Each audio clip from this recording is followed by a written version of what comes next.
You throw the Okay, jab. welcome to podcast the Two Jew Crew. Yeah, to Jew crew. Two Jew Crew. Here we're going to start. Beautiful Sunday morning, um, and there's so many topics to discuss. We haven't been around for some time. I've been very busy, Passover and then some other things. Yeah. I mean, we've got from the world of politics. We've got from chess champions. We've got from boxing. We've got from just so much to talk about. I don't know if you heard with Tucker Carlson firing. That was big news. Oh yes, I'm not following it. I used to listen to some of the Tucker Carlson's talks on Fox News. I believe it was on Fox News, right? Yeah, But it I was. haven't been following for many years now, so I don't know what's going on. I've seen something. I don't know. So what happened? Someone he got fired? Yeah. Just it was like out of the blue. The next day he was fired. He was a very outspoken individual. He I didn't know. really Yeah. follow the norm of Good. media, and I think Yeah, that's that's why why he I got liked fired. him. Yes. I think that's why he got fired. There's many debates going on from many different people. Why speculations? Why he fired? He did something very interesting. He did like a very short video on Twitter, and it's got like 64 million views. The people are with Tucker Carlson. Yes, I believe a I lot of think them. so. Listen, he is right wing, but he's very skeptical of big pharma, and Good. he's very skeptical about the industrial military. I will call him conservative from what I remember. I don't know. You can immediately align it with the right wing.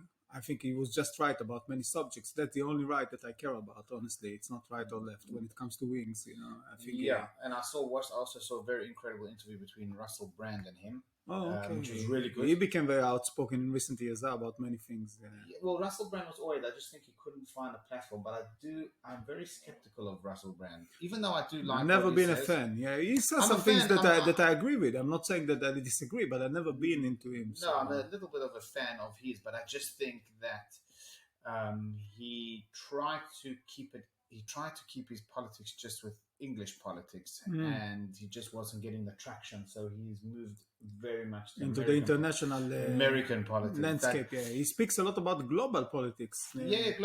globalism and the World Economic Forum, and and mainly American politics. I don't know. I think he's abandoned us over here in England. With what's happening in our country. Whether taking care of the poor and the vulnerable in this country. There's nobody really to speak about it. Oh, I understand. Yes. You But know. he looks at more at the global picture. Maybe he's right for doing so. It's important. I think that England is, of course, whatever is happening inside England, especially for us as we live in this country, is important. But he has to talk about the global level of it. Yeah, and then there was actually a very interesting subject which came up this Friday night, which I'm not sure if you were here in the beginning, where No, I came later. Yeah. where the subject was, should we do things because they're right, even though we don't enjoy them, or do we have to enjoy something to do what's right? Oh, it's a good question. Well, I'd like to believe that I enjoy doing a lot of things which are also right, but it's much bigger than just that. Yeah. So the question is like I apply just before you continue. I apply certain disciplines to my life that I think that might look to some other people pretty hard to do, or not necessarily something that they would enjoy doing. But I think that I enjoy doing it, them, and they probably the right thing to do. Yeah. So I'll tell you, in this example that we were speaking about was prayer. Going to synagogue. It's boring. Can be, yes, it's difficult. It's Yes. boring, and Can therefore, why should I go? Mhm. Something. When actually sometimes it's, sometimes you just have to get rid of a bit of the self. And I it's all about. understand. It's starting to make it. It's not about your agenda. It's about God's agenda, or. Sometimes you have to do things even if you don't enjoy them. I Correct. think, but also you can enjoy. I found in my life that I can enjoy a lot of things that might look difficult to other people. I'll give you an example from the physical world, which it's more than just the physical world. But I told you when I used to cycle a lot, for me, one of the best things to do is actually cycling up the hill. It's very difficult. It's very exhaustive. But it's such a pleasure to come to a point that you are so anaerobically breathless and you Yeah, feel euphoric. yeah. It's So wonderful. I know. And a So lot of how people look at it as a torture. correct. So how do we convey that message? Look, How do we convey the message throughout our lives? I think that you to look. I think you have to develop your consciousness. It comes with the self exploration and also observation of the world. I think the more that you develop, that's only partial answer. I think, but I just the first thing I can think about right now because you asked me this question, and I'm trying to find out exactly what will be my answer about it if I had to be immediately answering it. I think once you develop more consciousness and you mature, then you realize that these things are actually enjoyable. You don't look at them as unenjoyable. I look at it even let me give you another example. You talk about prayers.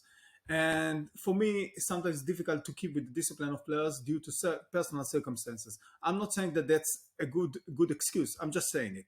But at the same time, I remember coming to the synagogues and start reading Shacharit, for example, the morning prayers. And the moment that I started actually getting into the text, because usually when I read something, I want to understand it. I don't want to robotically recite it. Then I started getting so excited about it and actually taking the Siddur and start reading inside the Siddur and think to myself, what is this book about? Actually, I remember my grandfather reading it. It looked the most boring thing in the world. He's just sitting there and reciting again something out of a book. And what is it even talking about? But the beauty of it can actually draw you in if you start realizing what you are saying and how powerful the message is and so many layers in it. It's I think that the Siddur can be a book that you can learn a lot from. Not just use it as some sort of a template that okay, I have a mission, there is a commandment here. This is rabbinical, right? It's not Yeah, prayers is yeah, not something that it's correct, not deoraita. correct. So this is a There are command. certain prayers which are daraisa, Yeah, but in general, yes, you're yeah, correct. but the idea is that for me like that was my system. Not again, I'm not saying to you necessarily that it managed to create for me the discipline. My problem is mostly personal, unfortunately. But again, the beauty of it drew me in. I said, wow, this is really good. But to say it day after day after day after day, yes, it can be It can be, right? it is difficult, yes. I know, and also we find that it's not just with prayer; it's with a whole bunch. There's a lot of things in our lives Hmm. that we know we have to do them, but Yes, they're just not exciting. And the mission, the goal is to try and make them exciting, and it's very, very difficult. yes. It doesn't mean we should stop doing it if we don't have the excitement. It means we should need to work on the fact that to get it excited, to get into the mood. I think that I'll tell you something now. You make me think about it again, and maybe it's not even a new thought in my head, but I think that the more that you again develop consciousness, you realize that the right thing, if you can say something like that, as objective as possible from this subjective point of view, yes, the right thing is actually enjoyable. That's the way I look So at it. what you're saying is that you In have gen to, that, in general, in general. is enjoyable. So why don't you say if you don't have enjoyment in doing the right thing, then what does that mean? That That maybe you don't think it's the right thing? maybe that, but again, when you describe what is the right thing, it's another thing. You understand that we need to understand the right thing. What it's objectively, universally speaking, the right thing, or the right thing to do what? It's the right thing to keep yourself. Let's not to talk about the pairs now. For Yeah, example, let's talk something else. the right thing is to keep yourself physically fit. Yes. Now, a lot of people would say, I don't have patience for that. I don't have patience for that. I'm tired. I got this. I got they got job. They got so many, and especially today, the system is designed to grind you to bits. I mean, the system is designed to make you unhealthy. But for me, being physically healthy is one of the most enjoyable things in the world to do. To be physically active, to be physically to make the movement, to do the. You understand? I don't look Yeah. at it as a. I understand that it can be difficult, or even when you practice music. A lot of times, if you want to be good, you got to use repetitions, and you have to repeat an exercise day after day after day after day. So when I was younger, so for me, it was the first thing is just put a record, play with the album. Whatever comes in, comes in. A lot of things you cannot solve in real time, so you just solve them by playing again and again and again. And sometimes you overlook them as well. You never solve them. You just created some sort of a version of what you think sounds like the record. And this way, you actually missed a lot of ideas that you should have practiced, where it has to do with coordination. But when I grew up and matured, I realized repetition I knew it before, but I could actually digest and apply this idea. You understand? And that can So be. therefore, you actually enjoyed the I repetition, enjoy even the the you repetition. enjoyed Yes, the repetition. So the more mature you, meditation. It's like meditation. so the more mature you became, the Hmm. more you realized that the so-called boring Hmm. repetition is because that what makes you great. That what makes you great, but also you can see this. So it's the greatness that's giving you the enjoyment, the It inspiration to be great. That's exact, giving you the enjoyment of the action, which is boring. and you can see layers in it. You can start seeing things that you would not see otherwise. Because when you look at something so simple, let's say that you have to play a double stroke roll, two strokes for each hand like that, and keep on, and it looks like the most boring thing in the world. Believe me, especially when you're young, all you want to do is just to explode. Yeah, But then you do it. and try new things, and yeah, Exactly. Try. Everything needs to be constant. Every 2 seconds, has to be something has new. to change. Has You to know, be new. otherwise you are not going to keep interested. You are not going to be enjoying enough what you're doing. Yeah. But then when you mature, start thinking, oh, wow, this is really beautiful. How do I create balance between them? If I can change one little finger, it can create such a beautiful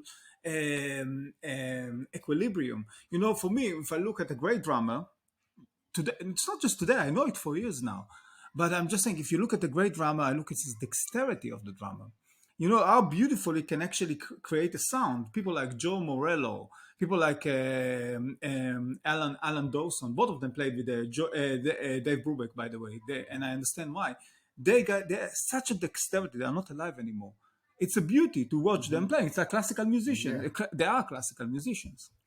So that's how What's you. the beauty? What's the beauty? What's the beauty in that? The harmony that they managed to find in their hands, the control. Even though it's pretty simple It's sets. it's a simple but very few. It's a simple idea, but very few can actually apply it the way that they did, because they did it so beautifully. They actually cared about the harmony. They cared about this what you talk about, concentrating on a very basic of a simple idea, and taking everything out of it.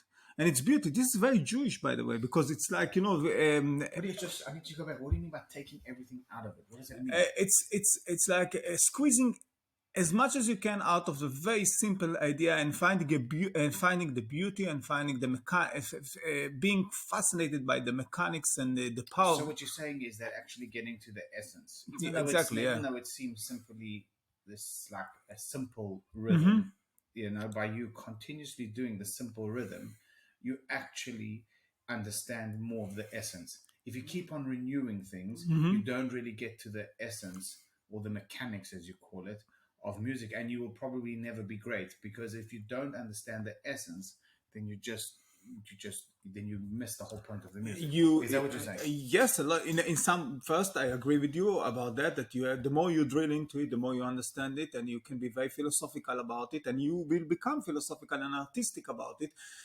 And even if but there are so many opportunities as well in a simple combination. If you think about it, you're using some dynamics, you can accent one note, you can create so many things out of it. But just the patience and the repetition creates you it creates a better musician out of you. I understand. It's so brilliant because as you're talking, I'm just thinking the same thing applies to prayer. Hmm. That as we, even though we're saying the same words and the Hmm. same ideas, you know, if we'd have to renew it, we'd never actually get to the core of anything. We'd never get there. Fantastic, yes. So, No. no, I agree with you. That's the thought, and the beauty of it also. So let me start to say something else with you. Okay. Well, Okay. I want to ask something. So there's a certain Talmud where it's brought the many people discuss it, where it says what is a person who serves, what's the difference between a person who serves God, like a Hmm. servant of God, and a non-servant of God.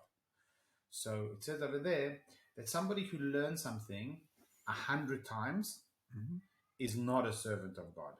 Somebody learns it 101 times is a servant of God. And an analogy is brought like this, that there was once, there's a wagon driver, Hmm. yeah? There's a taxi driver, yeah? And to get from point A to B, yeah, Hmm. costs £10. Because that's the route he always goes, A to B, A to B. So you want to go, it costs £10. You get in the car and you say you want to go 100 meters away from B, further. Okay. So he says, okay, that's going to be £15. He says, 1 second. A to B is 10 miles. Hmm. B to C 10, is only 100 meters is or 100 whatever. meters. So Yeah, why? why? Because it's out of the ordinary, Mhm. and therefore because it's out of the You pushed. ordinary. I'll tell you. Okay, So keep on. that's what the Fun. so the same thing over here is that in the old days to learn something 100 times that was the norm. Mhm. So you're not considering service of Hashem. You're not considered So a you put servant. another one extra You one. do one extra, suddenly you considered an Eved Hashem, a And servant of Hashem. and that's exactly what I'm talking about. And I'll give you two great examples for that. I believe it was Muhammad Ali was once asked about it, and he said they asked him how many push-ups are you doing. He said, "Do you count? Do you have any number?" He said, "I start when I start counting the push-ups when I feel really that I reached my limit. Meaning that from there, this is where I start counting my push-ups." And there is another great quote, I think it by Bruce Lee, that he said, "I'm not afraid of a man who knows 10,000 different punches and kicks. I'm afraid of a man who practiced one punch 10,000 times." Yeah. This is the man that I'm afraid about. I'm afraid from. By the way, a lot of things that I'm talking about, I used to discuss with the fantastic, I mentioned his name, coach from Israel by the name of Daskalo Jacobs. He always deserves the credit because he's a great philosopher of boxing. But I wanna expand a bit. In boxing, you got how many punches? 6, I think. Only 6 different punches you got in boxing. But The jab, yeah, you got the right. You got right. You do that on both hands. Yes. But you're talking about in So general. each hand is right hook, uppercut. Yes, when you got, but the point is that the boxer who is actually you got technically better. Of course, boxing being a winner is much greater than technique. We spoke about it in the past. What Kaz D'Amato told Mike Tyson, he said to him, "Look, 25% of boxing is the physical thing, 75% is the mental." So we really understand it. Yeah. But if you want the 100% of the physical thing correct, then you better know how to. The greatest boxer is probably someone who can use his jab and practice his jab so many times that he knows the jab inside out. And what is a jab? Just like. You understand? He knows it inside out. But take someone today. But by the way, just there's many levels to the jab. The jab is just not a straight punch. It's a straight. Straight. The jab is.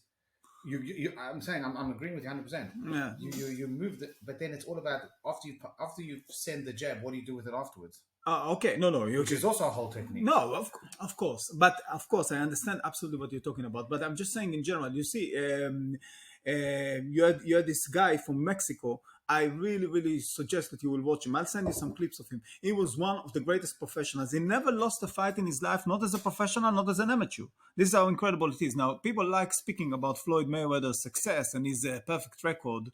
But this guy, Finito Lopez, Finito was his nickname. And he was a Mexican fighter of a small weight class. An absolutely perfect fighter. I think if you can think about the perfect fighter, that was the perfect fighter. And Floyd admires him as well. And the idea is that he only had one draw on his record. That's the only blemish, a draw. But just to explain to you, he spoke about his past as a kid, his history, how he started studying boxing. And he said he had this military mindset. I think he even went to military school when he was a kid. So he said, when I went to the gym, the guy took me, and for months, he just told me to do that. Yeah. That's why he's great. You understand? That's why he's great, yeah. Because when you go to the gym today, most people who go to the gym, they watch some Rocky, they watch some Floyd Mayweather, and they say, "Oh, that's exactly what I need." So they go to someone who just, "Okay, throw this punch, throw this. Oh, I'll show you everything today." You think that will ever make a good fighter? I doubt it. No. Well, I don't know, but I don't know because there are some good fighters who don't just do that. No, it's most fighters have learned very disciplined. Yeah, discipline and rhythm. But that's just to go. I think they're all intertwined. Boxing, any art form. Of course, yeah. That maybe prayer is also an art form. It is. No, you said it and it absolutely struck me, and I was thinking a lot about it, how every letter can have such a meaning if you actually recite it, if you think about it, I'm sure that there are so many levels to say prayers. I see people in the synagogue sometimes, and I don't even want to make comparisons, but I see them praying on a different level. Yeah. That's maybe me on a very, very basic, with my basic ability to observe these things. But I'm telling you, I feel that some people are on a different level. People come and pray, but some of them are just... So just to expand this philosophical idea that we're discussing, so I think in conclusion on this idea, we're saying that continuous repetitive focus, right, will actually which we're calling that meditation, Hmm. you know, we're calling Meditation. It this is meditation, meditation. yes, some form of meditation, will w- that, even though maybe the action might be a bit boring, Yeah. Hmm. yeah, because it's repetitive, but the where it leads us should bring about the excitement. Absolutely, and the deepest levels. And once you And see, yeah, yeah, and once you see into the deep level, it's like Star Trek space, the final frontier. This is where you see new frontiers. So this is where you get really excited and start enjoying it. I'll tell you another thing. Archie Moore. Have you heard the name of the boxer Archie Moore, the old mongoose? no, He fought Ali. He was Ali's original professional trainer before Angelo Dundee for short time. He's a legend of the game. And he was asked once when he was very old man, and it's incredible. By the way, he's the greatest knockout artist in history. Just yeah, that you'll understand, by numbers, he knocked out more than 130 people in the ring. Archie Moore. Archie Moore, 132 knockouts, I think. Think about it. The man had more than 200 fights. We are talking about a monster. And he was a perfect fighter as well. So he was asked late and later in his age. I saw interviews with him. He was already in his 80s and he was still coherent and clear. Think about it, how good he was as a fighter, that he actually managed to survive all that and still be to retain his mental ability that didn't come with such a terrible brain damage. You know what happens to fighters who have so many fights. And he was asked about it. So the guys told him, the host told him, you made hard things look easy. How did you do it? So he told him, repetitions. That's it, repetitions. Because of that, he managed to make the hardest, most technical boxing look simple. And you would look at him and he would say, I want to be like that because Archimo does it. I just carry on, just carry on. Because Archimo does it so well, it looks so simple. He used this guard like that, and it looks so simple. He said, "Wow, this is brilliant! How did you discover? Remember, you create the perfect defense and offense. Now you use, let's say, the crab. They call it the crab defense. So Willie Pastrano was much younger than him. Archie Moore fought into his 50s. That's how good he was. You Yeah, I understand? just read now that he died in 1990. He died in 1998. Yes, and he fought From his, yeah. 1913 to 90. This is him, yeah? Yes, they don't. Yes, it's fantastic. But listen to this. So he's That's him, he was. magnificent man, magnificent. So so he was fighting with the crab, and then he throws his devastating right hand. Okay, and you look at this, wow, that's a brilliant recipe. So you do this, no one can touch you. Willie Pastrano fought him. He said there was no place I could actually eat this guy because he's just absolutely covered completely. And then he throws this devastating, very very sneaky fighter. The use great deception, cunning, whatever feints, and then he hits you with the right hand. He said, "Oh, it's perfect. I'm doing it. I'm becoming Archie Moore." But it's But he couldn't. he couldn't. Yeah, It's yeah. repetitions. It's the genius of doing things again and again. That's amazing. It's such an amazing concept. I actually didn't. I mean, this idea of doing things over and over and over again. It's like I once heard a lecture. I can't remember. Maybe it could have been I can't remember where. It basically says the brain is like a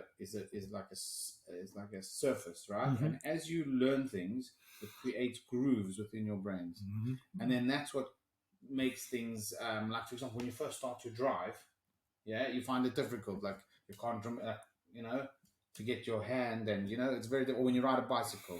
But as you keep on doing it, it becomes second nature. You're gonna car and you drive.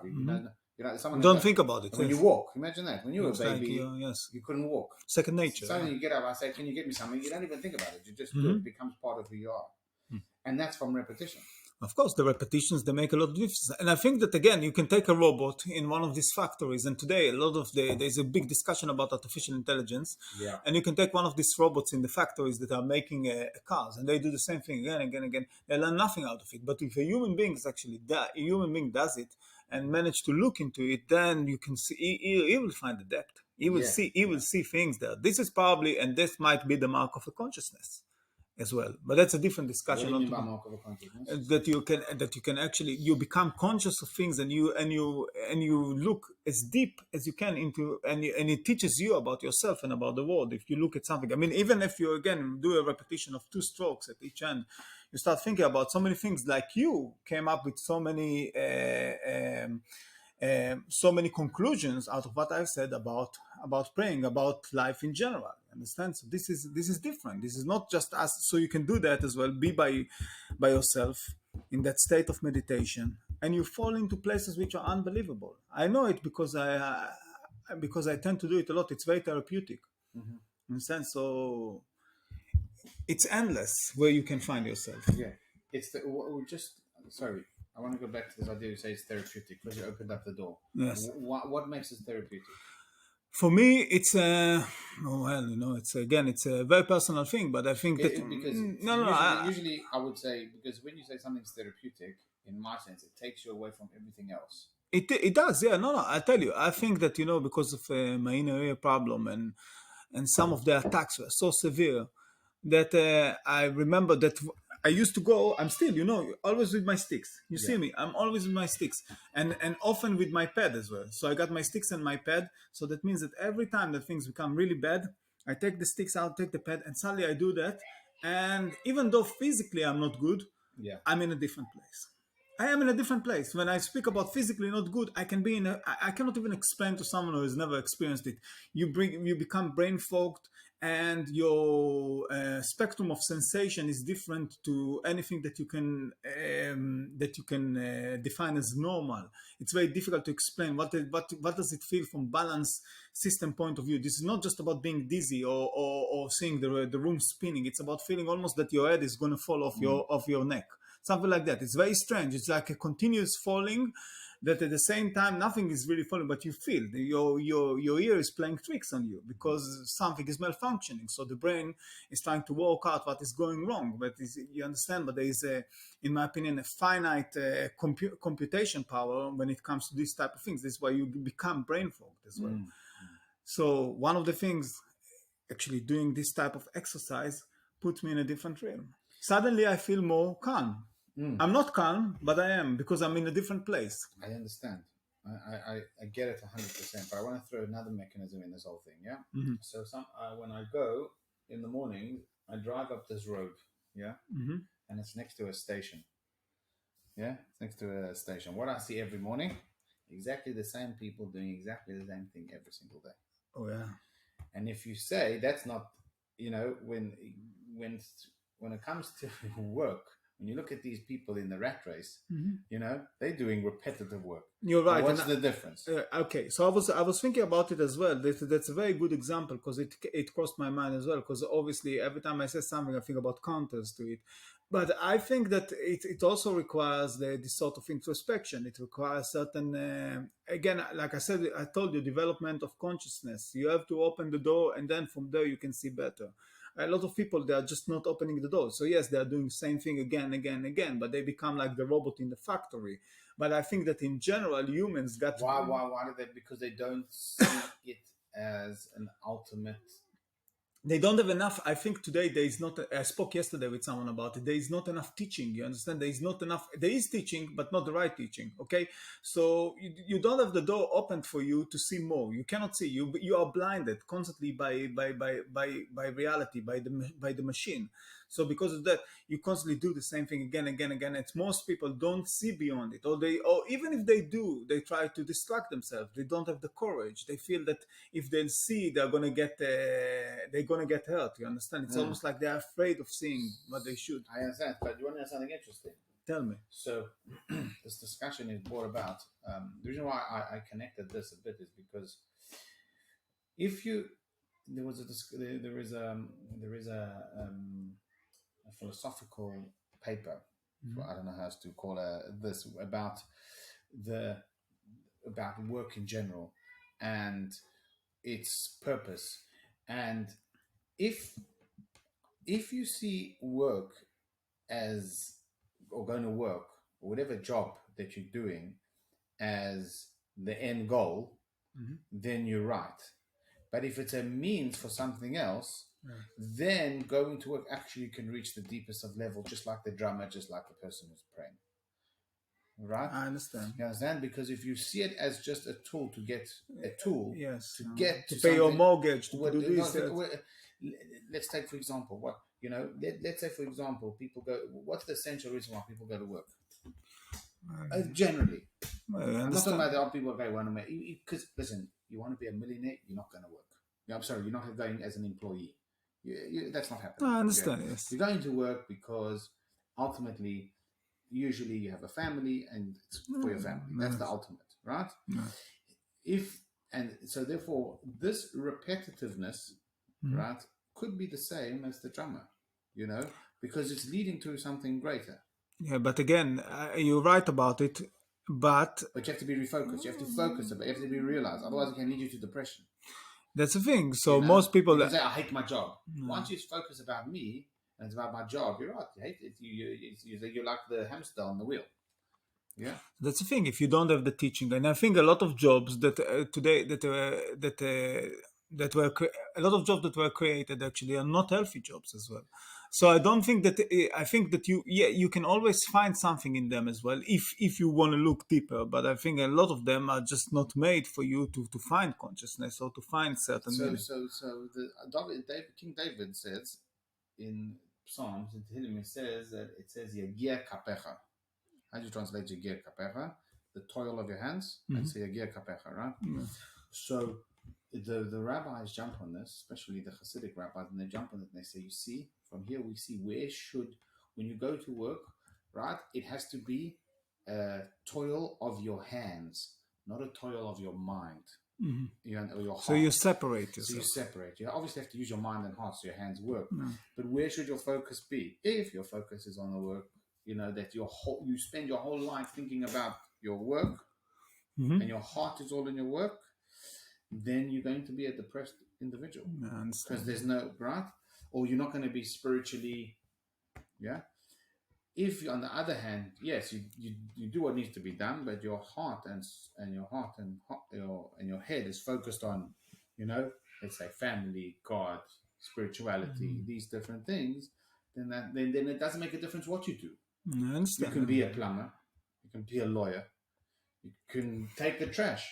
It doesn't make it. What you do is irrespective. The repetition is right, and therefore these repetitive movements that you do every day, going, getting up in the morning, taking the train, you know, you're doing it for the essential reason of why it was needed to be done. I understand the You point. understand what I'm Yeah, saying? I understand the So point. I think this theme is actually everywhere. Mhm. I think in everything, no. No, you can see it everywhere. Again, I think that a lot of jobs that were created, especially the jobs of our day and age, probably when history, I don't know if but whoever is going to review our history in thousands from now, but it's probably going to look at them as something which is subhuman.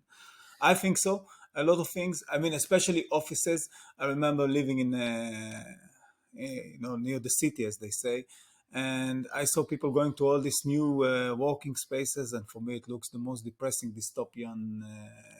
So I've got an incredible. I don't want to call it conspiracy theory, but I can actually prove my theory about this, Tell and me. it's probably up your alley. You probably will agree with me. Let's see. Yeah. It's a bit square, but basically it's like this. If you look at the tax rates, right? Mhm. If you look at which individuals pay the most tax in our society, it's not the business owners and it's not the wealthy. It's the people who are in employment, right? Makes Those are the sense. Yeah. people who pay the most tax. They've got the highest because they don't have a choice. They've got something called PAYE. You know what PAYE is? You tell me your Pay that's. as you earn. That Mm. means every month the government takes 20-40% depending on your bracket, and then there's national insurance at 12%, right? If you're an entrepreneur, if you own the business, you can decide how much you take. You can say this month I'll take this way, or I'll put in a different company. You can shelter your income. I'm just telling you, those are the facts. So the people who pay the most tax or percentage are those who are in employment. Mm. Right? Now think about it. What does every single government push people to do? Every single government, what do they say? They want everybody to go to university, Mhm. to get a good job.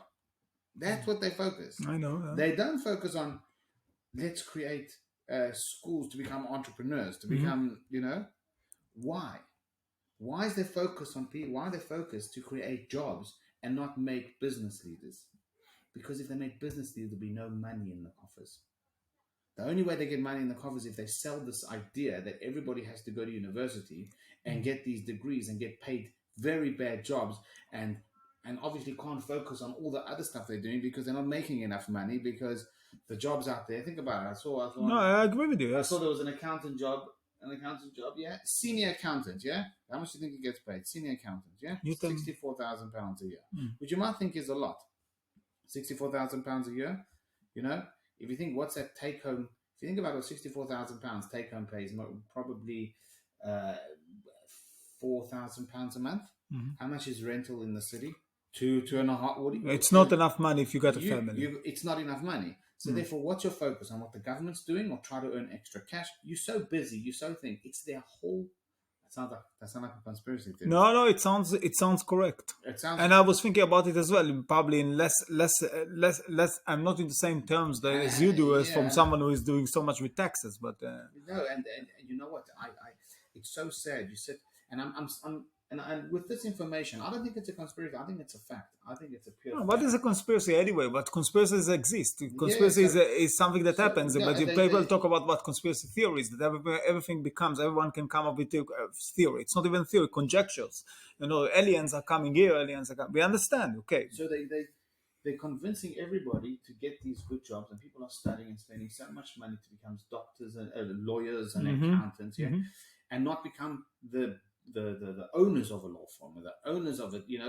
Start opening up your own things, earning terrible money, not focused, leaving the government to do whatever the hell they want, and people just don't care what's going on, and obviously creating this divide amongst us. I go out and I work so hard, and there's this poor guy on benefits, and create this whole and while the guys at the top just get whatever they want to get done. Exactly. So I think that's a real reality. Yeah? It is. No, I agree with you. And that's why when I sit, and this is where I sit, I have to mention this. The Chabad Rebbe in 1950 told everybody that you don't have to go to university. He's absolutely right. Amen to that. I didn't go to university, thanks God. God is the one that gives us parnasa. You just have to have faith in God, believe in God, trust in God, and get on with things, and you'll do okay. Yes, whether it's opening up a business, but you want to get a job, whatever it is, you'll. So that's why it's very sad when I sit among people in the Jewish world. Yeah, obviously you can interject whenever.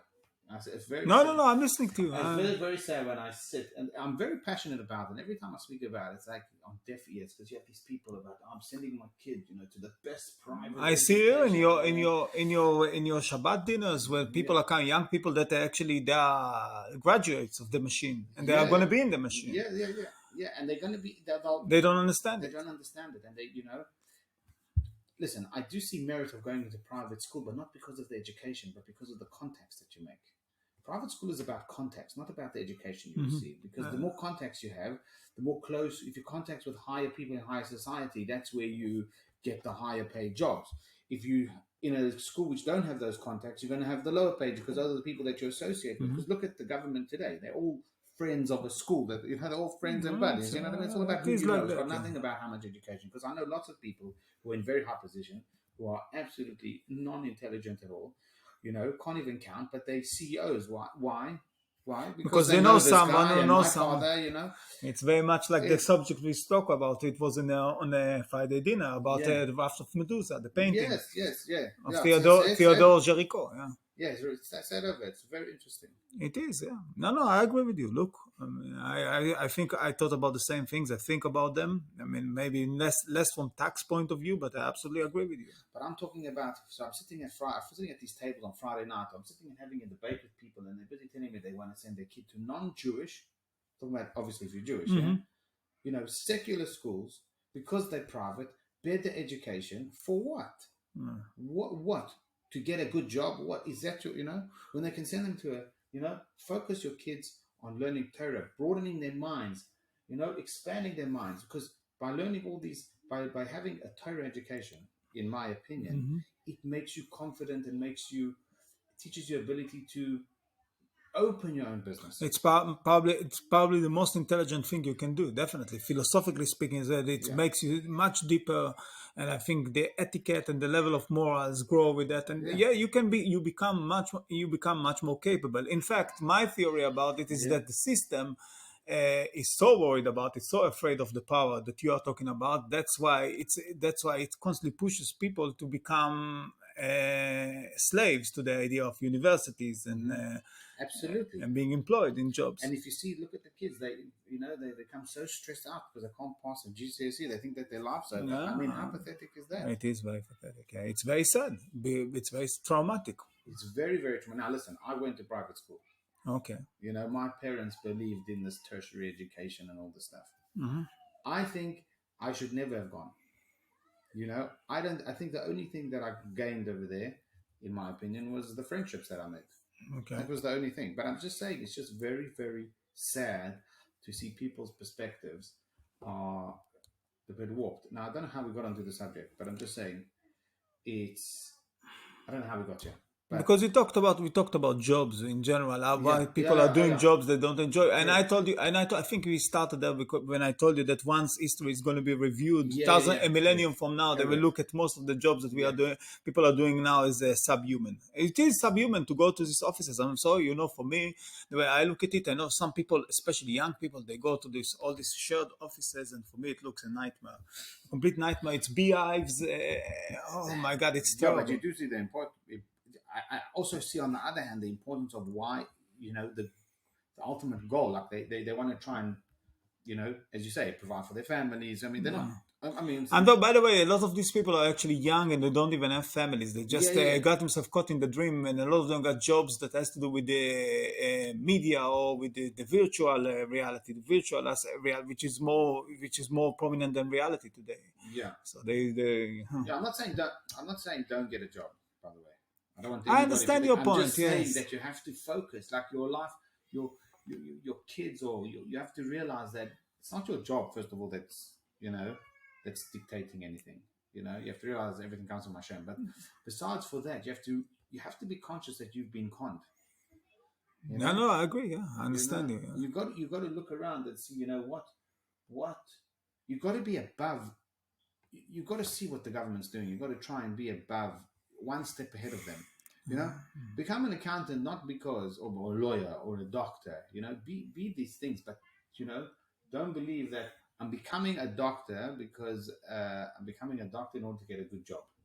That's pathetic. No, of course. Because or becoming an accountant or because I want a good job, because you're not going to pay. You got to try and train yourself to be open, a broad thinker. I think being a broad thinker, and that's why I think. And here's another theory I've got. You ready? No, of course, go for it, man. You're on the roll. Go for it. So everybody's very scared of China. Mm-hmm. You know China? Well, just as we are talking, there is a Chinese man who is battling for the world championship in chess. So it's good if he's winning. If he wins, Is he Chinese or Japanese? He's Chinese. You're talking about China. You talked about China. No, he's Chinese. Ding Liren is Chinese. He's the highest rated Chinese player in history, and he's battling for the chess championship. It's incredibly tight championship, very dramatic. 7 points to each side. He against Nian Nippon-Minihashi.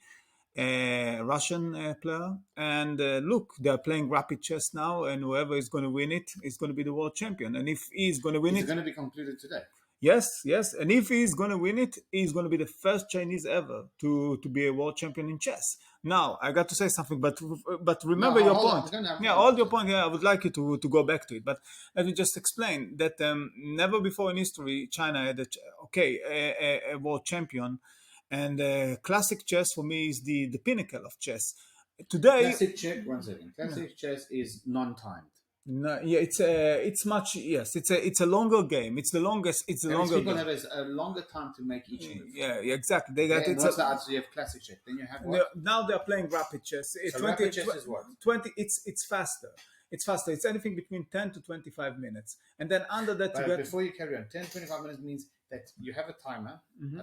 So you have a timer, and that each player has 25 minutes. Not that it's altogether 25 minutes. So when the other guy finishes his turn, then my timer starts going down.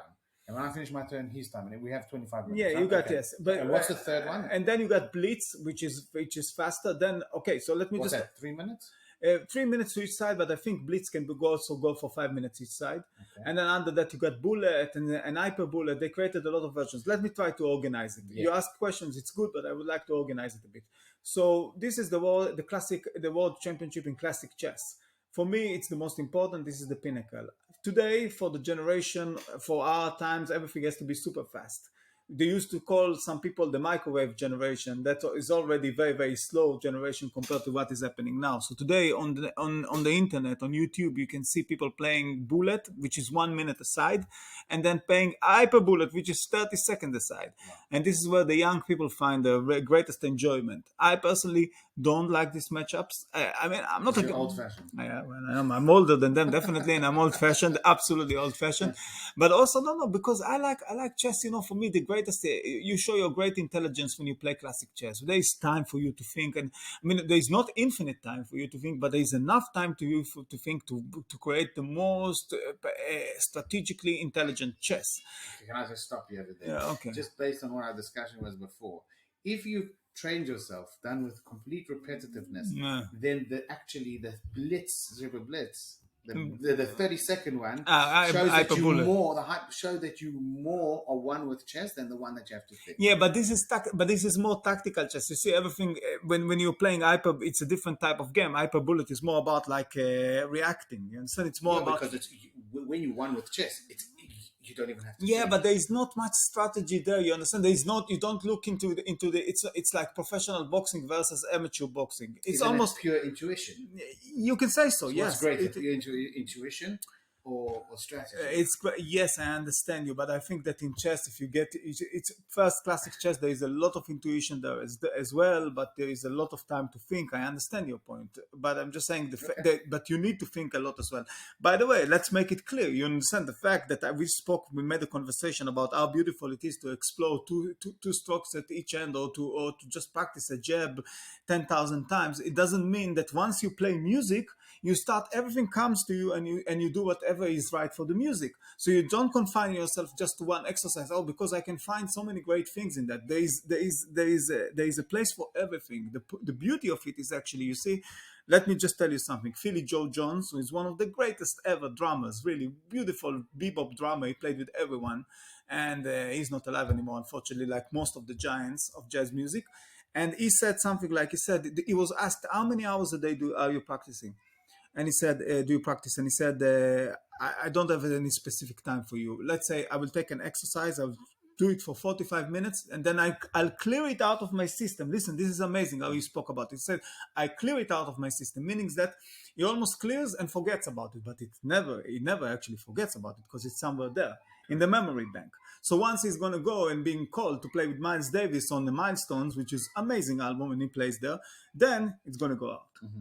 And that's the point. So that's the same thing with classic chess. So it's not, you are not just becoming a robot, just using it because I found so much philosophy. Yeah, it's true. You can take an exercise like a paradiddle and write encyclopedia about it. Fine. I'm not saying you cannot, but then there is so many things that you can do. Coming back to chess. So as we are talking, they are playing. After recording this podcast, probably we will know who is the winner, and it's going to be historical event if the Chinese man wins. And also probably historical because he made the final. Yeah, of course. Yeah, Ding Liren. Who do you think is going to win? Look, wow, I can't tell you, but they're apparently, I'm looking now, by the way, the computer, we left the computer here open just with the chess game while we're speaking. So apparently it's still, I think, a draw between them. It's very, very close. They're very, very well matched. It's fantastic, actually, when you think about it, because Magnus Carlsen, who is the best player in the world, highest rated in the world, is not participating. So what he did is that he won the championship at 2013. He defended it 4 times successfully and then abdicated. He said, this time, 2023, I don't want to go for it. I don't care about it. It's not that he doesn't care. He just realizes that the camp leading to it requires so much out of him mentally. He said, I don't have patience for that. So he left the 2 candidates to fight each other for the crown. So technically, this is the championship of the second best. But it's brilliant because they are so well matched. Because you see how they actually. It's like when Wimbledon, when somebody used to knock out Federer when they came to the final, it was always like, hey, this is the championship of the second best. Federer just made a mistake, But I understand because he was the best in the world. Yes. Okay, fine. So that's what makes it enjoyable because.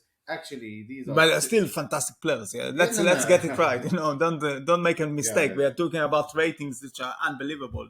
But in rapid chess, apparently, Ding Liren is higher than is on a higher rating than Nippon Miyashi.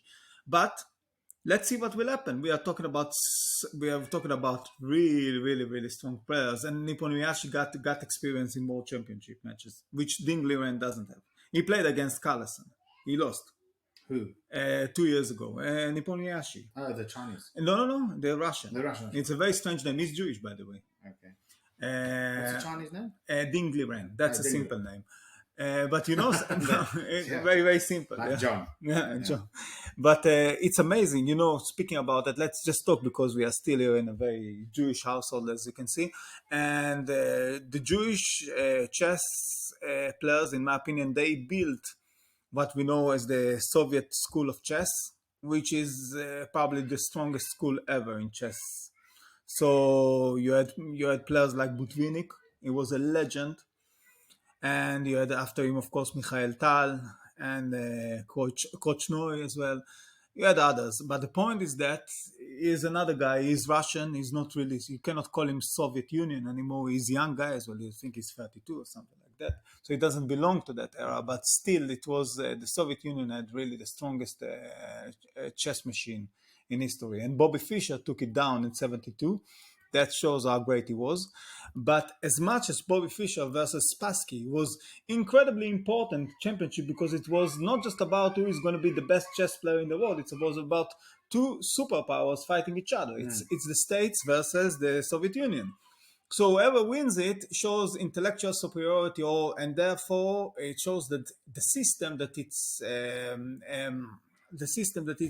which it is offering the people is better than the other.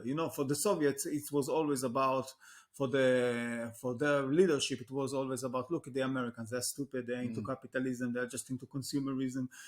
They are into the superficial. For us, chess is our national game because we are much smarter than them. It shows that our system is better. Yeah. But Bobby Fischer took them down. Yes. You understand? So it was very symbolic act. But now you got another historical event, and people don't even realize it. Or maybe some people do. You know that Nippon Miyashi, I just want to tell you, he doesn't play under the Russian flag. If you could only see, there is a small. This is not Russia because of what is happening now between Russia and Ukraine. So FIDE, he's not allowed to play. Yeah, FIDE. This is so incredible. So what is he playing under? Like a neutral what? FIDE, under the symbol of FIDE, which is the organization, the chess organization. Oh, I see. So this is very important, and you cannot overlook the political implications of what is happening here. Fantastic. So that's what I can tell you. You had something you wanted to say as well. Sorry, about China.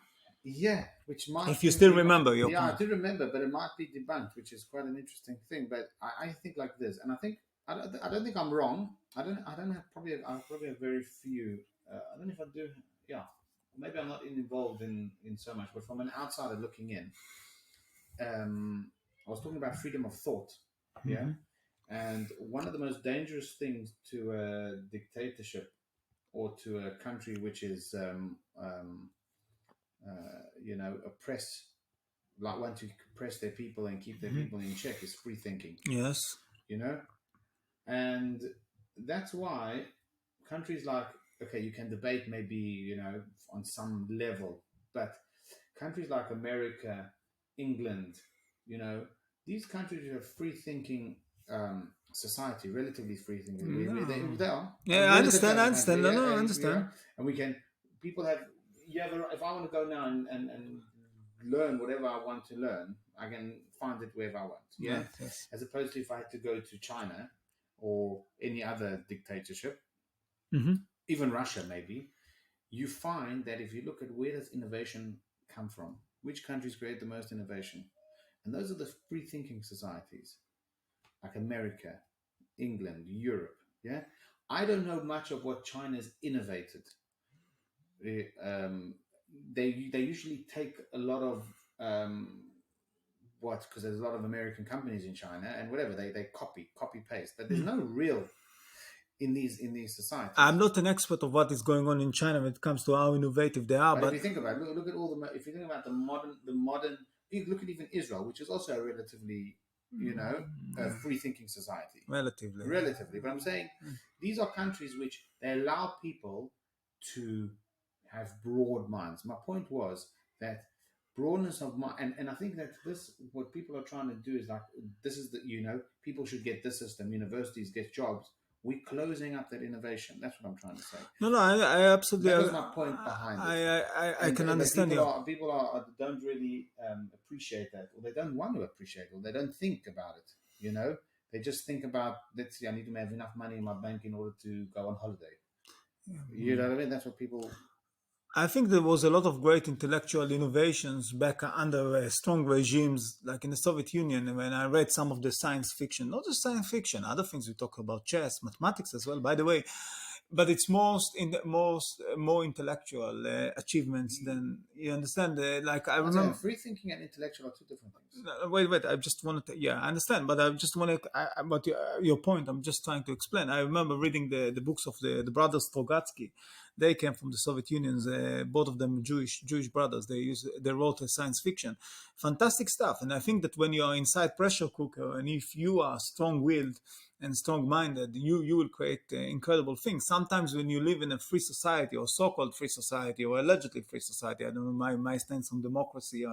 It's I'm not going to start talking about it now, but I think that once you're in that free society, you tend to take for granted many things and become pretty blunt and pretty weak. You don't see reality. You're not as sharp. You're not paying attention. There is nothing to. It's almost there is no gravity, so you cannot develop a muscle. You understand? No, I do agree that when you're under pressure, and this is not me trying to promote No. dictatorship. No, I'm not promoting dictatorship. No. I'm just saying. I would not like to live in China or. No, yes, under pressure things grow. You see, sometimes people succeed under pressure.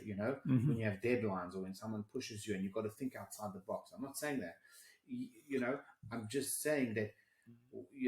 If you have pressure, but then you can't think out the box. Then what the result is of a much lower quality than when there's pressure and you can't think out the box. You're allowed to think out the box, which is not, if you want to call it, detrimental to the most of the resources exist here. You're right. You got access to resources. You can educate yourself, but I think that also people are put into this state of numbness. Exactly. People are not. They don't want to think. They just want to go to work, earn the money, come home, turn on the TV, and watch the football. Yes. That's what And or the Kardashians. This is what someone told me once. No, whatever it is, and that's a repetitive motion. But or sports and everything. Now, when you're in this hypnotic state, it's very difficult to get out of it. Some people don't even realize they're in it. Maybe I'm in it, in a certain element of it, but people don't realize. And therefore, when you come and try and pull them out of this hypnosis, some people get it, and some people are just like, and they get scared of it. Exactly. They can get very offended, very defensive about it. Yeah. And a lot of them find it hard to believe that there is actually some sort of dictatorship and mind control going on for them. And this is the reason I think why books like Night. A lot of it is self-imposed mind control. It's true. I mean, you can break free at least with your mind. Definitely, if you are brave enough and if you are conscious. Again, you have to develop your consciousness. Listen, you have to follow the rules of the country, but no, of course, I'm not to do anything illegal. I'm not saying that the rules of the country does not affect you spiritually, mentally. The people in the Holocaust, people survived. A lot of times that I heard that. They were able to oppress me physically, but not spiritually. Yes, absolutely. And I'm not making any comparisons to Holocaust, but I'm saying that concept of being under hypnosis, because they were on a physical thing. I think it's a copy paste. I think every single one of us have certain elements of our lives that we are under hypnosis. No, I remember myself living under that so-called Matrix. People are using this. I never watched the Matrix. I don't care much about it either. Okay, no, I never. I watched and I read enough of this science fiction that I'm sure the Matrix is based on, or took enough ideas and concepts from. But I remember even the story of someone like Natan Sharansky. You remember Natan Sharansky? Yeah, he was a refusenik. Yeah, and he was in prison for many years in Russia, And when he came to Israel at certain point, I think when was it? Maybe late 90s, maybe mid or late 90s. After Deep Blue beat Gary Kasparov, you remember Gary Kasparov? You remember this very important event when a computer beat Gary Yes, yes, Kasparov? yes. That was the rise of the machines. The beginning of AI. Yeah. So Gary Kasparov came to Israel and played a simultaneous game against several opponents, and he played against Sharansky, and Sharansky beat him. So Sharansky managed to beat. I mean, I'm not saying that Sharansky could have been a world champion, but he beat maybe the greatest world champion ever. So he was asked how he managed to do something like that, and he said that when he was in prison, he played most of the day chess in his head, without a board, nothing. He was a prodigy anyway. He was very good at mathematics and chess, apparently. As a kid, You see, and that's what they didn't. they cannot take it from you. That's the point. The That's the regime beauty. found that an issue, and that's why they locked him up, Yeah, because he was a exactly. free thinker. Yeah, that's the thing. And This Chinese guy, I'm telling you, he's a free thinker. Why is he number two in the world? Why? he's not at this stage. I think he's number 3, maybe. Whatever, number 2, number 3. If you look at his history, I don't know his history, but you would be very surprised. I would be very surprised if he spent all his life just in China. I would be very, or not exposed or something. I mean, I don't know. I don't know much about the history I don't know much about the history of. It would be worthwhile. I will check. I read a few things here and there. I try to find some information about him. I see my battery is running low. Yeah. So yes. Okay. Itai? Yeah, you want to wrap it up? Let's wrap it up. And, It was good. it was Let's see what will be the results. Soon we'll know. Yeah. Excellent. Thank you, Rabbi. Thank you. Thank you. Thank you.